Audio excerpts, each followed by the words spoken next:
my lovely colleague Joyce. Welcome to this week's flART video. We have a very famous and exciting artist this week. His name, Alexander Calder. He was really an inspiring artist because he liked to make large works of art that were 3D. What does that mean? Three-dimensional. That's what that stands for, and it's it's something like this that you can't just hang on the wall. It's not flat. You can walk all the way around it. It's usually what you can do with 3D art. So yeah, he made a lot of really interesting pieces. He really liked, shapes and lines, like really thin ones. He worked a lot with balance.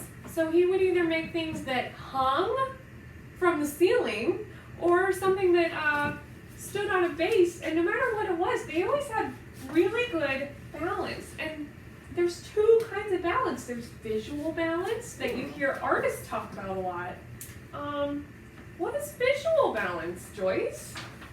Well, visual balance means that when you're looking at a piece of art, it doesn't have to be 3D, but it looks like one side of it's not going to tip over.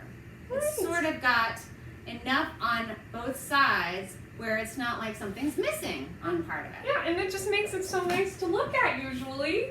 And then the physical balance is because, he was making actual sculptures. So even though, these two things aren't the same size, they still balance correctly because of how he arranged them and where he placed them and how he grouped them together. Yeah, so pretty cool. That's fascinating. Right? It's pretty neat. So that's a really good, that's a great art word. It's a really good term for the day. Nice. The cool thing about Alexander Calder, first of all, he's no longer around, but he left a really great legacy in the art world. What's a legacy? Oh, a legacy. I guess that's like what people tend to think about you, like long after you're gone, That's perfect. Yeah. That's a perfect way to describe Right? that, Barb. Thank you. You're welcome, Joyce. That's awesome. So Alexander Calder, this is a fun fact of his. He was also, first before he started building these giant sculptures that required a lot of balance and knowledge of how to make things hang together and not tip over. He was really good at physics, I bet. He was! Oh my God, and before that even, he did wire sculpting. So he had lots and lots of small wire sculptures that he created as well.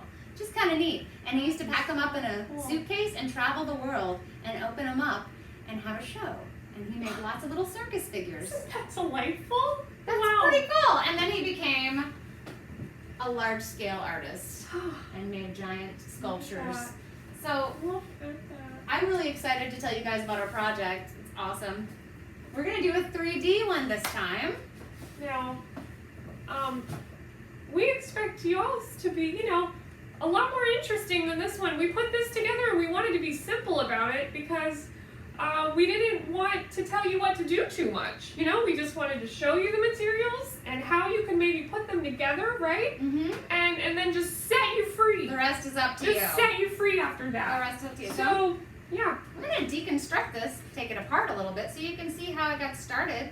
But other than that, the art's gonna be up to you guys. So we have our base here, which I wound pipe cleaners through to make a sturdy part to add other parts to create my interesting sculpture. So here, look at that, Starts two out triangles.